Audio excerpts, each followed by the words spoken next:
So I knew very little about the Southern Gulf Islands actually until I was deciding to come this way. I have a few Canadian friends who were just talking up this destination as an amazing, amazing place. I'm more familiar with Victoria and Vancouver, but I didn't know that there was a whole other island chain off the coast that is just full of these jewels and gems. So I was coming here with fresh eyes, almost no expectations whatsoever. You leave behind mainland, you come and you arrive on a ferry, and then you're kind of just off in this place where everything is quiet and tranquil and at a slow pace. Honestly, it's so inviting and so charming to get sucked into the way of life here in the islands.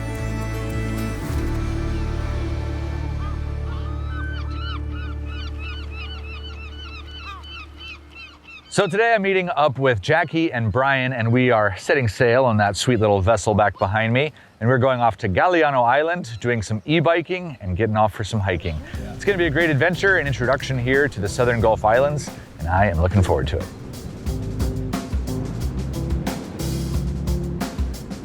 Living in the Southern Gulf Islands is, there's many epic experiences here. The food, the trails, the shoreline, the sea, it's just, I can't even choose one thing that I love most. I was so excited to show this to Eric, for him to experience it for himself and to be able to share it with all of his viewers.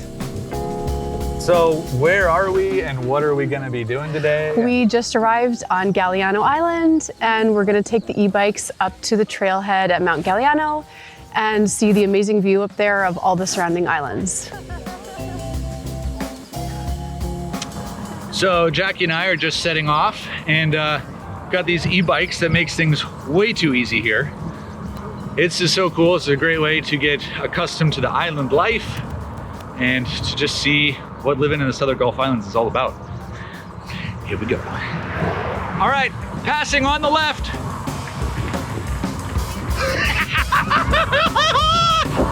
Woo!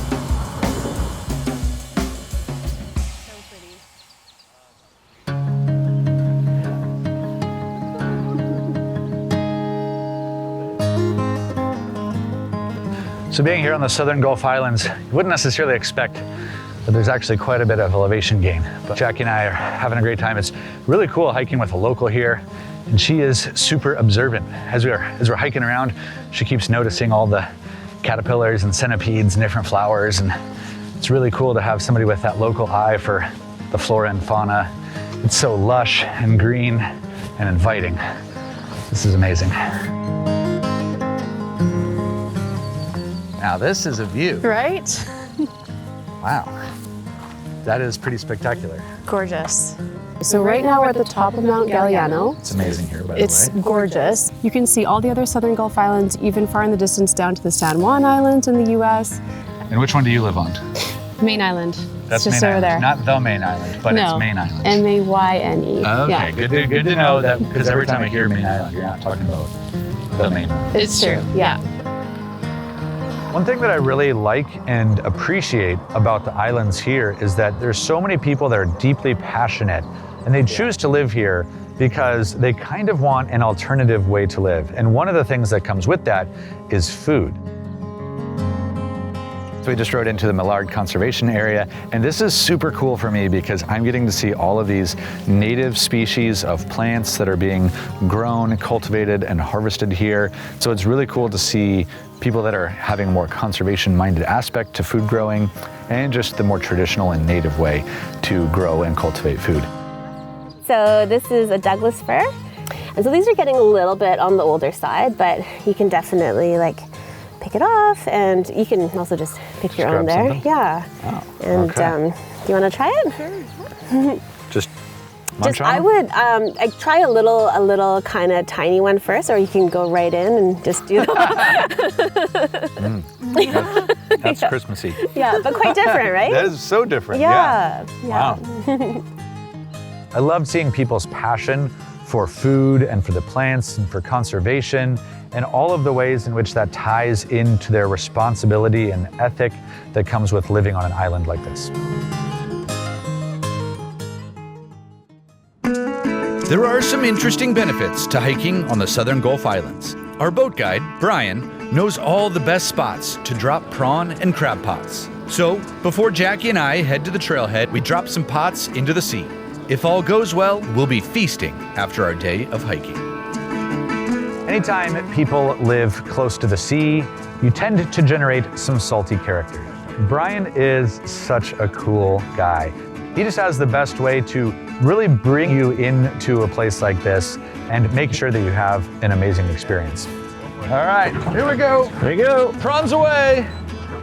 You're in about 188 feet of water. 188, wow. Yeah, we'll put the next one in a little deeper. Okay, that's Jackie's that she has to pull up. All right. Woo! All right, let's get some prawns. I'm tossing it in right here. There she goes. All right, thanks for the drop off, Brian. Thanks, Brian. Okay, yeah. So Jackie and I today are hiking up to Mount Pender, which is the highest place here on the island. And it's just so cool, so lush, so green. And the beaches are fascinating and wonderful to walk by. Now we're actually starting to get some elevation gain. We're gonna get up to a really spectacular overlook. While the trails of the Southern Gulf Islands might not be particularly long or challenging, they are more than charming. Each island has its own flair, best experienced on foot. Hiking through these verdant forests is reminiscent of a fairy tale. Plus, it's a mighty fine way to spend the day while you're also trying to catch dinner. Whoa, this is pretty awesome. I feel like an eagle here overlooking the domain, the Salish seas. Yes, I love that word. Such a beautiful name. It is.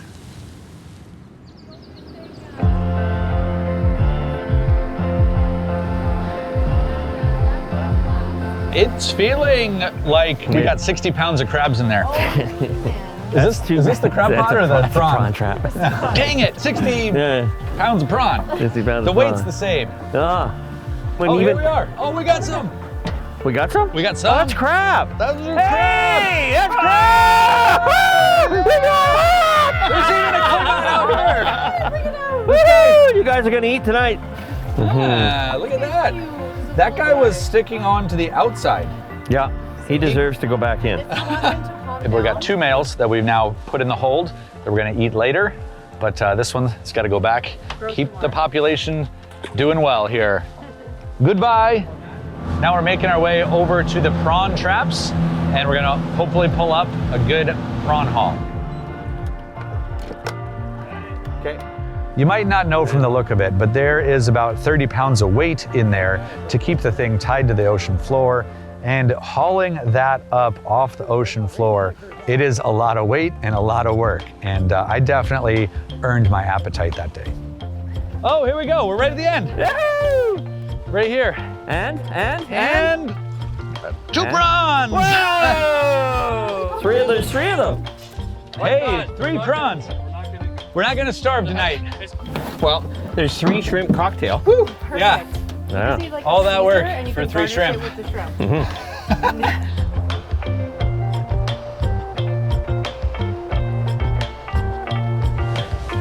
I think I see it. Here we are. Oh, we caught a bunch of kelp. What? I don't know about shrimp. Oh, one got away. Oh, there's a couple in there. Get it in the boat. Get it in the boat. One's here. One. Yeah, they're getting away. Nice. He's so pretty. Nice. Oh, hey. Sorry, Eric. Almost landed on your head. That's pretty good. We got ourselves a fine meal. Jackie and I, with Brian, we were on the water all day. We got back to the marina at about 9:30 p.m. And yet I forgot one small little detail. We had to still prepare the prawn. Okay, so in case you're wondering, we're staying at a place called the Blue Vista. Gerald here is actually one of the cameramen here on Epic Trails. He just happens to know how to prepare everything. Ha! I bet there's some good meat in that one. There is truly nothing like eating food that you have worked to either catch or hunt or harvest. It is a unique experience, and it was one of the best meals of my life. Cheers, Gerald. Butter on there. It's good, right? That's really good. Earned it. Yeah. Yep. We're in that one today. Mm-hmm.